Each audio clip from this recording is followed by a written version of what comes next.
guys, my name is Hannah Rachel Rogers, and welcome to my first video!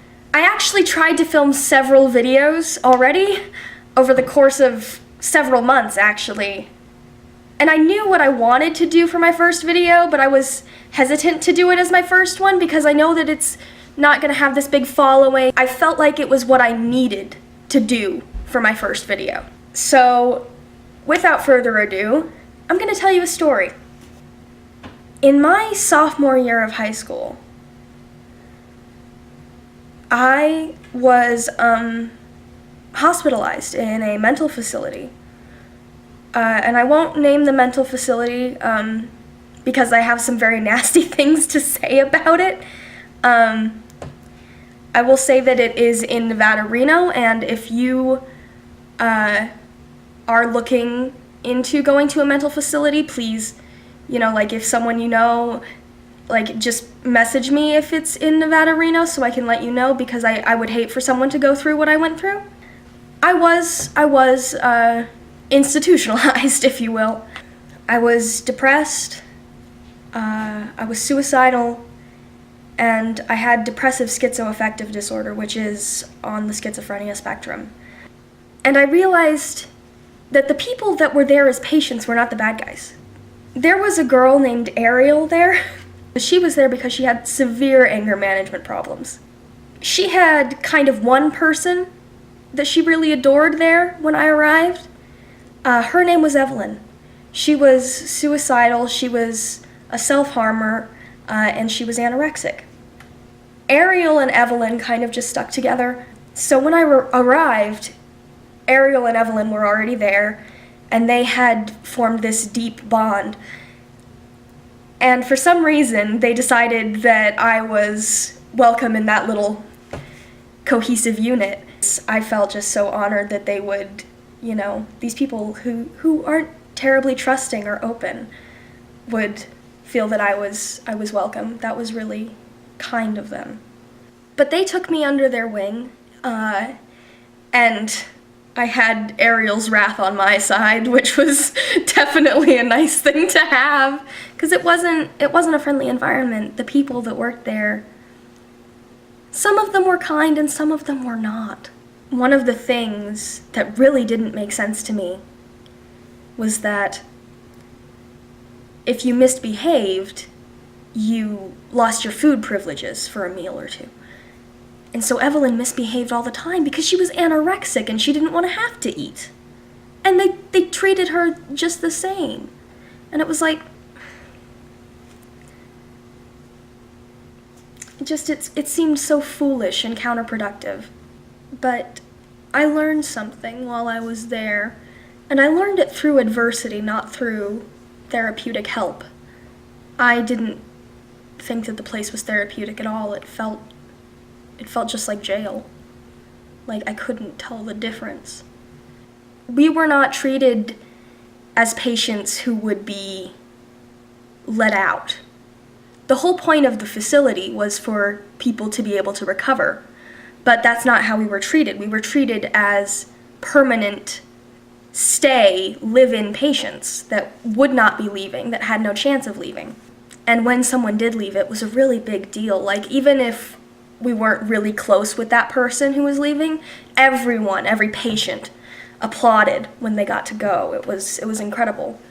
But I figured out something while I was there about community. It was incredible because we had all of these people, who were very, very different. I never found out what was wrong with some of them. If there was anything wrong with them, I don't know. But they were people that I never would have spent time with regularly. The people that I spent time with were the people who read comic books and, watched a lot of television. In our little communal room where we would all kind of go, they had like board games and stuff, and there was a TV way up there, where we couldn't reach it, and they would stream something in through the other room. And they could play music over the speakers. And if we weren't watching a movie night was Friday night, we almost always had music on over the speakers. And when we got rowdy, I suppose, you call it rowdy, they would turn off the music. That was kind of our first level of punishment, if we were being too loud or too hyper or whatever, or if someone was acting out. And I just hated that. I hated that they took away the music. I said, let's make our own music. And I fancy myself a singer. I don't know if I'm excellent or average or above average. I don't know. I'll let you be the judge of that if I ever sing in a video. But I basically just started a big karaoke party, like a cappella karaoke party. And, it was so much fun because I figured out the one thing that I had in common with almost everyone was taste in music. Because we all listened to the same, really sad, upsetting music, We were all kind of it ranged from, Linkin Park to Fall Out Boy to, 3 Days Grace. But, we all kind of fell in that alternative category when it came to taste in music. So we all knew all the same songs. And it was just absolutely splendid because we all just sang our hearts out. And some of us were gorgeous singers. Some of us couldn't hit a note if you paid us.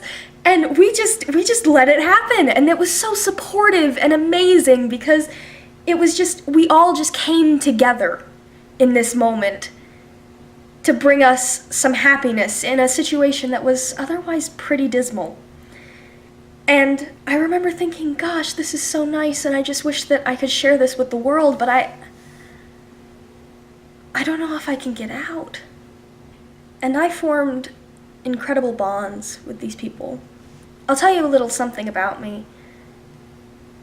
When I was maybe 5 years old, my mom put me in ballet and tap. I loved dancing as a kid. It was so much fun. But we were in this big kind of dance company. And during the intermission, they put on a little skit, where the older kids, these girls were maybe 17, 18, would do a little skit. It would be comedy or drama or whatever. And I remember watching them, my little 5-year-old self, and thinking, man, I want to do that. And ever since then, I've wanted to be an actor. And I haven't changed my mind my whole life. I've always wanted to perform in some capacity.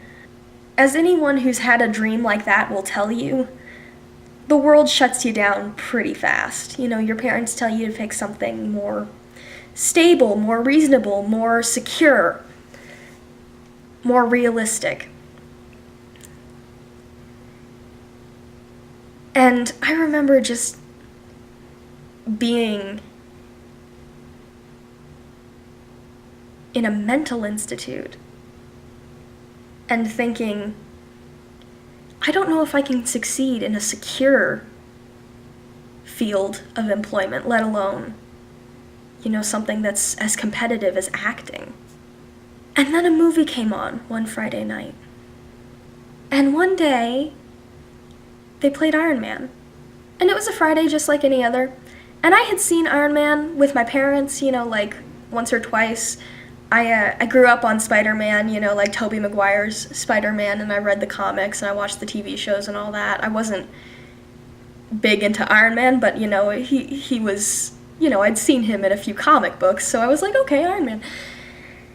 And I knew that Robert Downey Jr., who played Iron Man, had been arrested, and he'd made some mistakes in his life.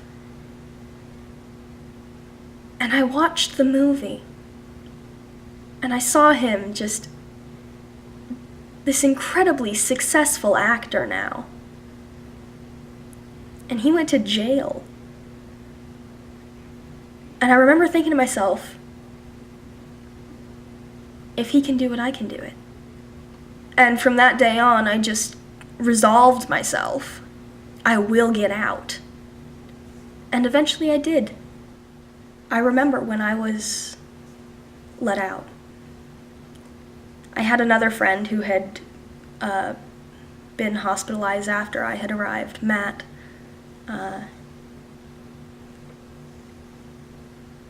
And there were very strict no touching rules, you know, like you don't touch the other patients, that sort of thing. You don't exchange personal information, you know, you can't do any of that.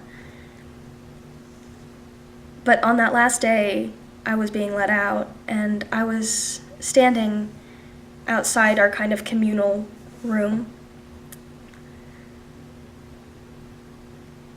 And Evelyn and Ariel and Matt came out with me after I'd gotten the customary applause of being let out.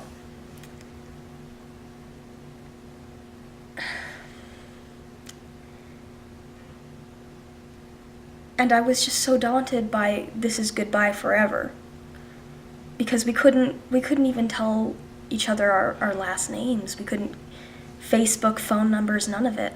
I was like, I'm never gonna see these people again in my life.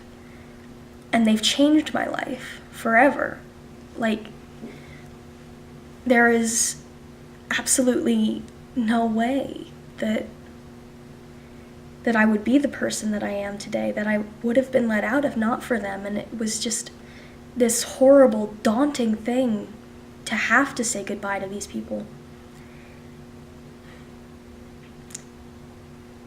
And I got told off for it, but I hugged all three of them. We did this thing once a week where we would all come together as a kind of group therapy session. You know, we had our individual sessions with the doctors, but then we had like this big group thing once a week. And one of the questions that they asked us every single week was, what's the first thing you're gonna do when you get out? And honestly, I think that really gave a lot of people hope. But Evelyn, every time the circle came round to her, what's the first thing you're gonna do when you get out? She would say, I'm gonna kill myself. I had to say goodbye to her, and I held out my pinky. And I said, I want you to pinky promise me not to kill yourself. And she did. And directly after she pulled away, and she actually said, oh, what did I just do? Like, her entire identity was just wanting to commit suicide. That was all that she wanted to do. And I made her pinky promise that she wouldn't. I don't know what the odds of this ever reaching Robert Downey Jr. are, but I would like him to know that he is the reason I am where I am today. He is my inspiration, he is my hero. And if they hadn't played Iron Man that one Friday night, I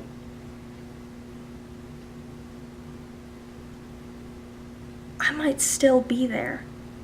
I don't know what happened to Matt or Evelyn or Ariel. If they got out and they see this, I still think of you guys, and I hope you're doing okay. Anyone who's ever been in a mental facility that didn't take care of them,